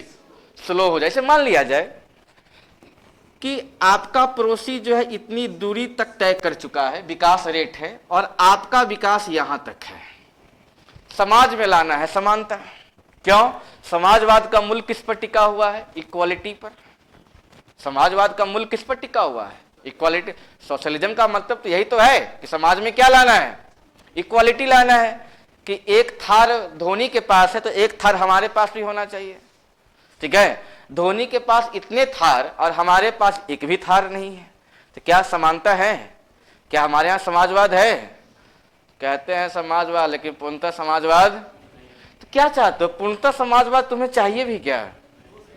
धोनी तो अपने बल्ले से गेंद को मार मार करके जो है उसने बाइक लाया है, थार लाया है। अगर वो 10 थार आया, 5 थार मेरे पास आ गया, तो हम भी बताओ, हम फिर धूप में आकर के बैट बॉल खेलते ही रहेंगे या फिर कंबल तान के सोते ही रहेंगे? हमारे समाज में संघर्ष रहेगा या संघर्ष समाप्त हो जाएगा? वह समाज विकसित समाज होता है जिस समाज में क्या क्या होता है? संघर्ष। तो पूर्णतः समाजवाद जो है वो भी क्या है? जहर के समान भी है, ठीक है। अरे पॉलिटी का आंसर बहुत तलवार की धार पर लिखना होता है, जितना तुम आसान समझते हो कि बस बस बस समाजवाद लिखा हुआ है प्रियम्बल में, समाजवाद चिपका दे, समाजवाद कोई पढ़ा दिया, चिपका दिया, वहां पर नंबर आ गया 0। क्यों? पॉलिटी जब लिखा जाता है तो इन सब चीजों को आधार बना करके लिखा जाता है। अब देखो, समानता लाने का 2 ही रास्ता है, या तो इनकी स्पीड क्या कर दो, बढ़ा दो, या तो इनको किसी केस में फंसा दो, इनको इन पर कोई मुकदमा लग जाए कि ये बेचारे इनका पैसा ही क्या हो जाए। विकास से ज्यादा अब थाने मुकदमे में अब ये पैसा लगाएंगे। कौन सा रास्ता उचित है? मुकदमा ला दे, पड़ोसी को गोली मार दे, या फिर अपनी विकास की गति को तेज कर दें? मद्रास सरकार जो है विकास का कौन सा मॉडल अपनाए? स्वर्ण को मुआ दे, या फिर स्वर्ण जैसे चल रहा उसको चलने दे और अतिरिक्त लाभ दे दे किसको? वंचित वर्ग। यही हुआ, यही सही क्या है? रास्ता है। कुछ लोग कहते हैं कि भाई फिर तो ये आपका डिस्क्रिमिनेशन हो गया, ये तो आपका क्या हो गया? डिस्क्रिमिनेशन हो गया। यस, तो क्या हम रिजर्वेशन को डिस्क्रिमिनेशन कह सकते हैं? यस, यह भी आपका एक क्या है? डिस्क्रिमिनेशन ही है। लेकिन डिस्क्रिमिनेशन भी कितने प्रकार का होता है? 2 प्रकार का, exploitative discrimination and protective discrimination. यह जो डिस्क्रिमिनेशन है यह एक्सप्लॉयटेटिव डिस्क्रिमिनेशन नहीं है। मैंने स्वर्ण को छेड़ा नहीं है, मैंने अतिरिक्त लाभ दिया है किसको? डेप्रिव्ड क्लास को। यह डिस्क्रिमिनेशन क्या है? प्रोटेक्टिव डिस्क्रिमिनेशन है। कुछ दाग अच्छे हैं, सभी दाग अच्छे हैं क्या? कुछ दाग क्या है? अच्छे हैं। तो रिजर्वेशन बताओ दाग है या वही सर्फ एक्सेल का हेडिंग है? वह कुछ दाग अच्छे हैं। अब आ जाइए, लेकिन ये बताओ, जब वंचित वर्गों को विशेष सुविधा दिया जाएगा तब बताओ किसके छाती पर सांप लौट रहा होगा? इसी में एक व्यक्ति थे, चंपकम दोराई राजन। चंपकम दोराई राजन, ये बेचारे को, इन बेचारे को एडमिशन ही नहीं मिल पाया। किस वजह से? किस वजह से? क्योंकि मद्रास सरकार अपने यहाँ डेप्रिव्ड क्लास को अतिरिक्त क्या दे रहे थे? संरक्षण दे रहे थे, ठीक है। और इसी अतिरिक्त संरक्षण देने के क्रम में क्या हो गया? चंपकम दोराई राजन जो बेचारे क्या थे? स्वर्ण थे, इनका एडमिशन नहीं हो पाया। हम लोग जब तैयारी करते थे तो उस समय IIT और AIEEE अलग अलग एग्जाम हुआ करता था। किसी कारणवश IIT के एग्जाम में सम्मिलित नहीं हो पाए, AIEEE के एग्जाम में सम्मिलित हो पाए, ठीक है। तो इधर से मिलता था NIT, ठीक है। इसी बीच में जो है AIEEE के साथ साथ मैंने एक स्टेट का एग्जाम दिया था, जो पंजाब में एक कॉलेज है संत लौंगोवाल, स्लाइड का उसका एग्जाम होता है। उसमें मेरा रैंक आया 123। तो लगभग हम लोग क्या समझते हैं? टॉपिक का हालत है, ठीक है। इधर से जब मुझे ब्रांच अच्छा नहीं मिला तो हम लोग मूव करें कहाँ पर? कि इधर तो अपना मनचाहा ब्रांच मिल ही जाएगा। जब वहां पर गए तो मालूम चला 75% सीट आरक्षित है। किसके लिए? पंजाबियों के लिए। और ये बातें लिखा हुआ था किस पर? प्रोस्पेक्टिव जो मिलता है, प्रोस्पेक्टस मिलता है, उसमें लिखा हुआ था। लेकिन आरक्षण जब हम लोग पढ़ते नहीं, ये सब चीज जब पढ़ते तो समझ में आता भी नहीं है, कोई समझाने वाला था भी नहीं। न इधर के रहे न खुदा मिला, न विशाल समझना, इधर के रहे न इधर के। उसी समय मोह क्या हो गया? भंग से, इंजीनियरिंग से। उसी क्रम में लौट है दिल्ली, दिल्ली में चलो चलो अब यहीं पर अस्थायी हो जाओ, फिर वहाँ पर लिए फिजिक्स ऑनर्स, फिर कारवां फिर आगे बढ़ता रह गया। यही हाल कभी किसका हुआ था? चंपकम दुराई राजन का। यार बहुत खफा हो गए कौन? चंपकम दुराई राजन। और ये कहाँ पहुंच गए? Supreme court. बोला माय लॉर्ड हमारे यहाँ आर्टिकल 14 क्या कहता है? Equality before the law and equal protection of the law. Equal protection of the law. आ रही बात समझ में?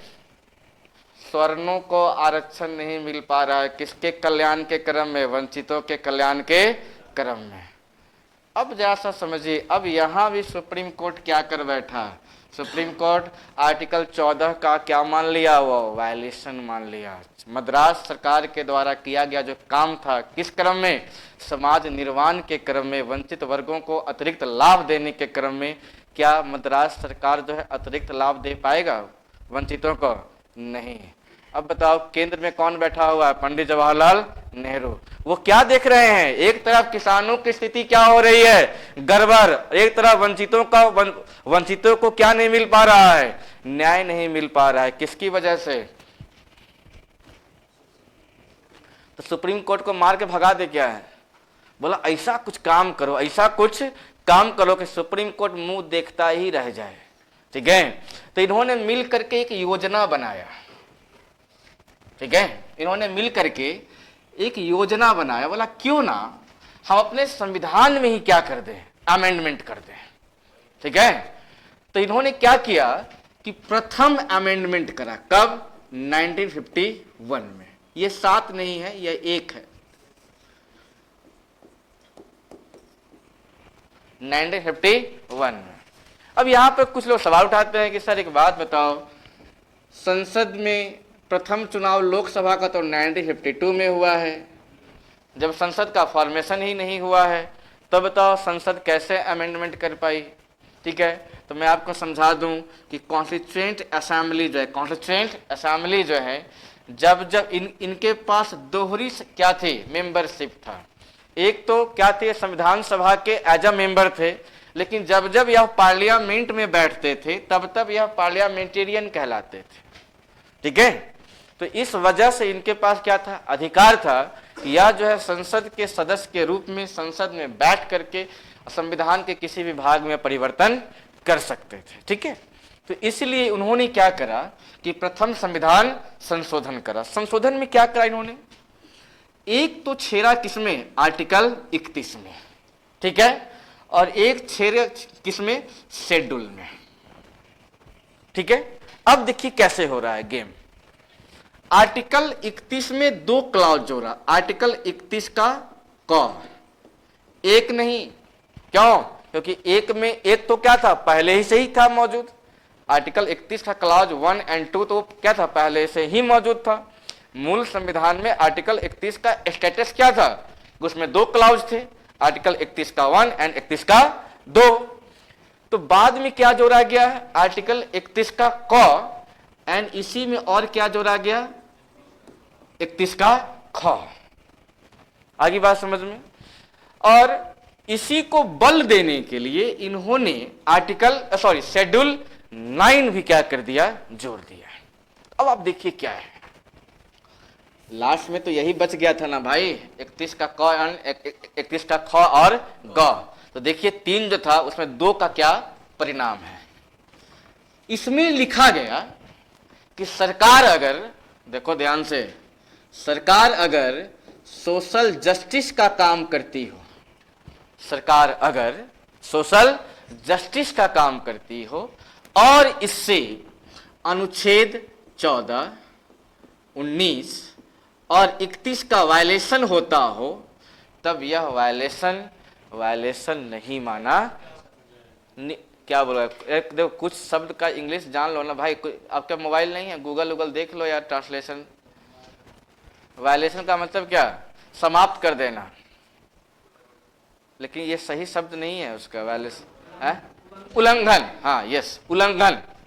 ठीक है, जब जब सरकार सोशल जस्टिस का काम करेगा और सरकार के ये काम करने से अनुच्छेद 14 का उल्लंघन हो 19 का उल्लंघन हो और 31 का उल्लंघन हो तो यह उल्लंघन संविधान का उल्लंघन, फंडामेंटल राइट्स का उल्लंघन नहीं माना जाएगा। आ गई बात समझ में? यही 19 और 31 के कारण लैंड रिफॉर्म नहीं हो रहा था। क्यों? संपत्ति का अधिकार था, वंचित वर्गों को न्याय नहीं मिल पा रहा था आर्टिकल 14 की वजह से। चंपकम दोराई राजन जब सुप्रीम कोर्ट में अपील किया तो किसको बेस बनाया हुआ, ग्राउंड किसको बनाया हुआ? आर्टिकल 14 को ही तो ग्राउंड बनाया कि माय लॉर्ड आर्टिकल 14 का स्टेटमेंट क्या है? बोला क्या है? Equality before the law and equal protection of the law. विधि के समक्ष सभी क्या है? हिंदू मुस्लिम भाई भाई क्या बोलते हो यार उसको? हाँ, हिंदू मुस्लिम सिख ईसाई आपस में है भाई भाई, हम सभी भाई भाई हैं। लेकिन मामला तो गोल है ना पीछे से। जिसको आरक्षण को लेकर के दो विचार है, या तो नहीं मिलना चाहिए या तो नहीं मिलना चाहिए। जिनको नहीं मिलता है उनका विचार क्या है कि नहीं ही मिलना चाहिए। जिनको मिल रहा है हाँ हाँ बिल्कुल मिलना चाहिए। दर्द होता है इनको, बताओ IIT ऐसे जगह में आरक्षण मिल रहा है, नीट में मिल रहा है इन लोगों को, UPSC में मिल रहा है, BPSC में मिल रहा है। अरे कम वक्त एक बताओ, तुम कई हजार साल तक 100% जब लिए हो आरक्षण तब आपको पेट में दर्द नहीं हो रहा था ना हमारे? अरे ऋग्वेद के 10वें मंडल में क्या है? पुरुष सूक्त का वर्णन नहीं है, उसका सबसे टॉप पर कौन है? ब्राह्मण, क्षत्रिय, वैश्य, शूद्र। किसका अधिकार मारा गया? शूद्रों का अधिकार नहीं मारा गया। कम वक्त तुम तो उसको पढ़ने तक का अधिकार मार लिए थे बे। ये बताओ अंबेडकर, ये अंबेडकर हैं? ये तो वंचित वर्गों के लिए भगवान ही तो है मेरे भाई। बताओ एक बंदा कहां से उठ करके कहां तक वंचित वर्गों के लिए इन्होंने लड़ाइयां लड़ी है। ठीक है, अब देखो तो आर्टिकल 14 की वजह से वंचितों का विकास रुका हुआ था। ठीक है, और आर्टिकल 19 और 31 की वजह से लैंड रिफॉर्म रुका हुआ था। इसका मतलब आर्टिकल 14, 19 और 31 की वजह से सोशल जस्टिस का काम क्या था? रुक गया था।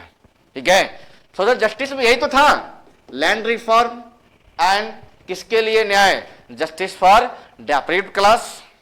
ठीक है, उसके बाद इन्होंने लिखा है कहां पर? आर्टिकल 31 के ख में लिखते हैं कि संसद अगर कोई लॉ बनाए, संसद अगर कोई क्या बनाए? लॉ बनाए, और इस लॉ को बना करके 9th शेड्यूल में रख दे। किस शेड्यूल में? 9th शेड्यूल में। तब सुप्रीम कोर्ट इस पर ताका झांकी नहीं कर सकता। तब ये क्या हो जाएगा? NJR हो जाएगा, नॉन जुडिशरी रिव्यू हो जाएगा। ये बात समझ में आई? अब है कि सर ये NJR क्या होता है, नॉन जुडिशरी रिव्यू क्या होता है? तो पहले तो ये समझो जुडिशरी रिव्यू क्या होता है। देखो ध्यान से, ये बताओ हमारा सरकार लोकतांत्रिक सरकार है या तानाशाही सरकार है? लोकतांत्रिक सरकार है। ठीक है, हमारे यहाँ संसद में कितने हाउस हैं? 2 हाउस हैं, और एक और व्यक्ति कौन है? प्रेसिडेंट, बोले तो कौन पति? राष्ट्रपति। ठीक है, ये बताओ तुम्हें क्या लगता है ये लोकतंत्र कब तक? जब तक सरकार अल्पमत में रहेगा या बहुमत के आसपास है तभी तो। जब तक सरकार क्या है, या तो अल्पमत में हो या तो मत के आसपास ही हो, तभी तक तो लोकतंत्र रह पाएगा। नहीं, अगर मान लो किसी सरकार को अगर 450 सीट आ जाए, 450 लोकसभा सीट वो क्या कर ले? जीत ले। 450 सीट जीतने का मतलब है कि उस पार्टी का राज्यों पर भी पकड़ अच्छा है। ठीक है, तो लोकसभा का चुनाव के साथ साथ वो राज्य में विधानसभा का भी लगभग चुनाव जीतने का वो हैसियत रखता है। ठीक है, अरे किसी भी पार्टी की जब राज्य में स्वीकृति नहीं होगी तो क्या वो लोकसभा का चुनाव जीत पाएगा? वो अगर कोई पार्टी लोकसभा के चुनाव में 450 अगर सीट ला रहा है, इसका मतलब क्या है कि उस पार्टी की जो स्वीकारोक्ति है वो राज्य के स्तर पर भी है। तो तो राज्य के स्तर पर कौन कौन से हाउस है? विधानसभा एंड विधान परिषद। लेकिन सभी राज्यों में विधान परिषद नहीं है। सभी राज्यों में क्या है? विधानसभा तो कॉमन हर राज्य में है। तो इसका मतलब है कि किसी खास पार्टी का विधानसभा के साथ साथ लोकसभा में भी क्या आ गया? बहुमत आ गया। इसका प्रभाव क्या होगा कि चूंकि लोकसभा में 400 क्या है? 50 बहुमत है, तो यहां तो फुल मेजोरिटी है, ठीक है। विधानसभा में मेजोरिटी है, तो इसका मतलब क्या है? हुआ राज्यसभा में भी क्या आ गई? उसकी मेजोरिटी आ गई। तो जिस पार्टी का लोकसभा में मेजोरिटी, राज्यसभा में मेजोरिटी, विधानसभा में क्या है? मेजोरिटी, तो आपको क्या लगता है उसी पार्टी का तो क्या बन पाएगा? फिर राष्ट्रपति बन पाएगा। इसका मतलब क्या है? ऊपर से लेकर नीचे तक क्वेश्चन आउट का मामला है या नहीं? ठीक है, क्वेश्चन आउट का मतलब ये लोग परीक्षा नहीं दे रहे हैं। इसका मतलब है कि सब एक ही घर से निकल रहे हैं, प्रधानमंत्री, राष्ट्रपति, उपराष्ट्रपति, ठीक है। अब आप समझिए कि इसी क्रम में अगर मोटा भाई को लग गया कि इस बार तो चुनाव जीत लिए, लेकिन अगली बार चुनाव जीत पाना थोड़ा मुश्किल लग रहा है, तो वो क्या करेंगे? वह चुनाव लड़ने का हिम्मत दिखा रहे होंगे, या फिर वह संविधान में कुछ बदलाव करने की गुंजाइश करने का प्रयास कर रहे होंगे वह। अब देखिए, वो कहते हैं, मान लीजिए मोटा भाई एक बिल ले आए, मोटा भाई एक क्या ले आए? बिल, और वो बिल पर लिखवा दे कि 2026 के होली के शुभ अवसर से, होली के शुभ अवसर से भारत के सभी संवैधानिक पद क्या होते हैं? वंशानुगत होते हैं। ठीक है, यह बिल कौन ला रहे हैं? मोटा भाई, ठीक है। यह बिल बताओ धूमधाम से पारित होगा या नहीं होगा लोकसभा से? राज्यसभा में क्या यह बिल रुक जाएगा? और दीदी इसी काम के लिए तो आई थी, ठीक है।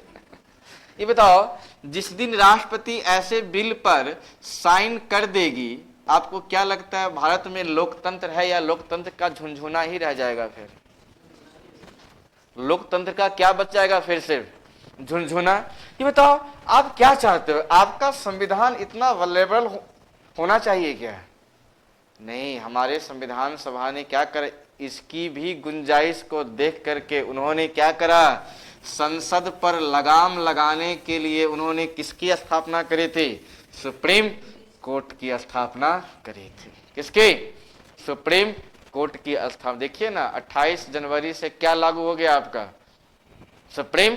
26 जनवरी 1950 को संविधान लागू, और ठीक इसके एक दिन बाद के बाद कौन? सुप्रीम कोर्ट लागू। क्यों?